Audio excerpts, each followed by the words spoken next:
Hi guys, সুগান hair.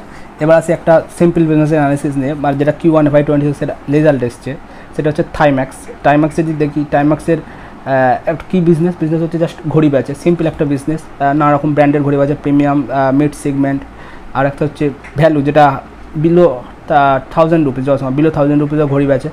এবার যদি টাইম্যাক্সের যদি আমরা রেভিনিউ দেখি Q1 FY26-এ, সেটা মানে এই ইন্ডাস্ট্রির দুটো প্লেয়ার আছে, একটা হচ্ছে টাইম্যাক্স, একটা হচ্ছে তিনটে প্লেয়ার, একটা হচ্ছে টাইম্যাক্স, একটা হচ্ছে ইথস, আর একটা হচ্ছে ফোর্স ওয়াচ বলে একটা বিজনেস, যেটা এখনো পড়া হয়নি যদিও বা সেই একটা বিজনেস আছে।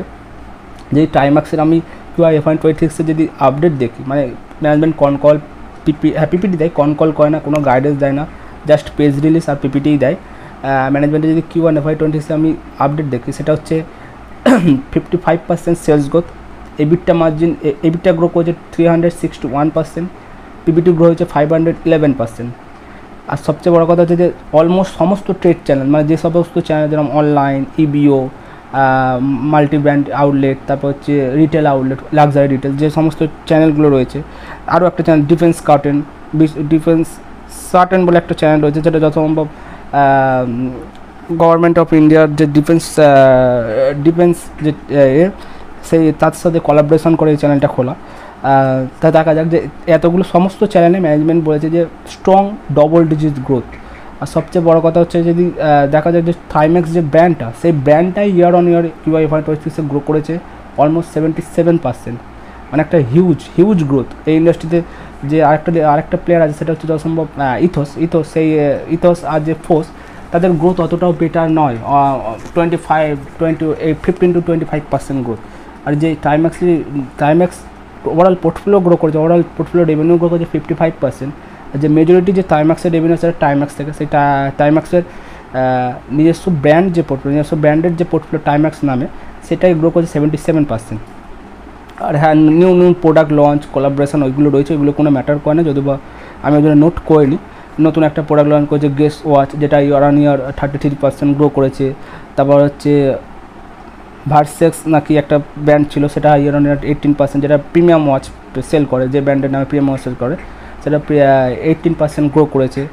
আর যে থাইম্যাক্সের যে কমার্স চ্যানেল, সেটা গ্রো করেছে 102%। আর ট্রেড চ্যানেল যে আদার যে লার্জেস্ট ট্রেড চ্যানেল, সেটা হচ্ছে সব ট্রেড চ্যানেল ম্যানেজমেন্টের লার্জেস্ট যে ট্রেড চ্যানেল, সেটা গ্রো হয়েছে 22%। আর ওএম বিজনেস, মানে আদার্স ওএম বিজনেস বলতে organise equipment manufacture, original equipment manufacture যে বিজনেসটা, সেটা almost year on year triple হয়ে গেছে, ট্রিপল ডিজিট গ্রোথ, ট্রিপল হয় না, ট্রিপল ডিজিট গ্রোথ করেছে। আদার্স যে কোম্পানির হয়ে B2B ম্যানুফ্যাকচার বা তৈরি করে। এবার থাইম্যাক্স যে এন্টার করেছে একটা জুয়েলারি ক্যাটাগরি, মানে গেস জুয়েলারি, একটা ফ্যাশন জুয়েলারি ক্যাটাগরিতে নিউ একটা এন্টার হয়েছে। যদি মানে এগুলো একটা যখন নিউ প্রোডাক্ট লঞ্চের ক্ষেত্রে মধ্যে পড়ে এই বিজনেসগুলো, মানে একটা হচ্ছে গেস ওয়াচ লঞ্চ করা, আর একটা হচ্ছে guess jewellery, fashion jewellery segment, সেই সেগমেন্টে এন্টার হয়েছে গেস যে ব্র্যান্ডের সাথে কোলাবোরেশন করে। আর যদি মাল্টি ব্র্যান্ড আউটলেট যেরকম 5000 ছিল, 5000 আশেপাশে আছে, যেটা আগের বারে মানে Q1 FY25-এ ছিল 5700। আর লার্জ ফার্মা স্টোরও অলমোস্ট সিমিলার রয়েছে। ডিফেন্স কার্টেন, ওটাই আমি শুধু এটা বুঝতে চাই, ডিফেন্স কার্টেন বলতে আমি গুগলে এটা করেছিলাম যথাসম্ভব। এই চ্যানেলটা যথাসম্ভব মানে গুগলই বললো, যতটা কোনো ওয়েবসাইটেও আমি অতটা দেখলাম না, টাইম্যাক্সের ওয়েবসাইটে। এই চ্যানেলটা যথাসম্ভব ডিফেন্স যে ইন্ডিয়ান যে ডিফেন্স মিনিস্ট্রি, তার সাথে কোলাবোরেশন করে এই চ্যানেলটা খোলা, মানে যারা রিটায়ার ডিফেন্স এয়ারে হয়, আর্মি এয়ারে হয়, তাদের সাথে তাদের সমস্ত মানে ডিফেন্স সেগমেন্টে ধরো যে সমস্ত আর্মিরা থাকে, তাদের টাইম্যাক্সের ওয়াচ যখন তার সাথে কোলাবোরেশন করে থাইম্যাক্সের ওয়াচটা সেল করে। এবার যেদিকে রিটেল চ্যানেল, যে থাইম্যাক্সের 42 রিটেল আউটলেট ছিল, সেটা আগের বারে ছিল 47, অলমোস্ট সিমিলার। আর লাক্সারি রিটেল, সেটা হচ্ছে 155, সেটা আগের বারে ছিল 147, মানে আগের ইয়ারে ছিল।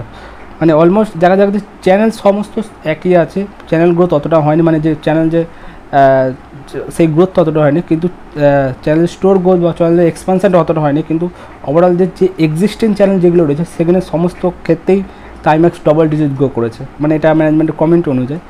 আর সবচেয়ে ভালো হয়ে যায় যারা ই কমার্স, আর একটা হচ্ছে ওএম বিজনেস। ওএম বিজনেসটা একটা স্মল পোর্শন, কিন্তু ই কমার্সটা গ্রো করেছে অলমোস্ট 102% ইয়ার অন ইয়ার। একটা একটা স্মল বিজনেস, কিন্তু একটা সিম্পল বিজনেস টাইম্যাক্স, যা আমরা সবাই জানি টাইম্যাক্সের ঘড়ি আমরা সবাই দেখেছি। আর তবে সিম্পল বিজনেস, ইজি ট্র্যাক করার জন্য, আর ইন্ডাস্ট্রি লিডিং গ্রোথ। দেখা যাক কী হয়, ইনভেস্টেড তো রয়েছে, কিন্তু দেখা যাক কতটা কি দৌড়ায়। কিন্তু তবে হ্যাঁ, রেজাল্ট অনুযায়ী ভালো, ইন্ডাস্ট্রি লিডিং গ্রোথ, তার সাথে অপারেটিং লেভারেজও পেয়েছে, নতুন নতুন প্রোডাক্টের লঞ্চও করছে। একটা ফ্যাশন জুয়েলারি সেগমেন্ট যেটা বললো গেজ জুয়েলারি, সেখানেও এন্টার করেছে। সমস্ত চ্যানেল গ্রোথ হচ্ছে, কিন্তু আমি চাই যে চ্যানেল ডিস্ট্রিবিউশন নেটওয়ার্কগুলো আছে ওইগুলো একটু এক্সপানশন হোক, যার জন্য সেগুলো পরবর্তী গ্রোথটাকে সাস্টেন করতে পারে।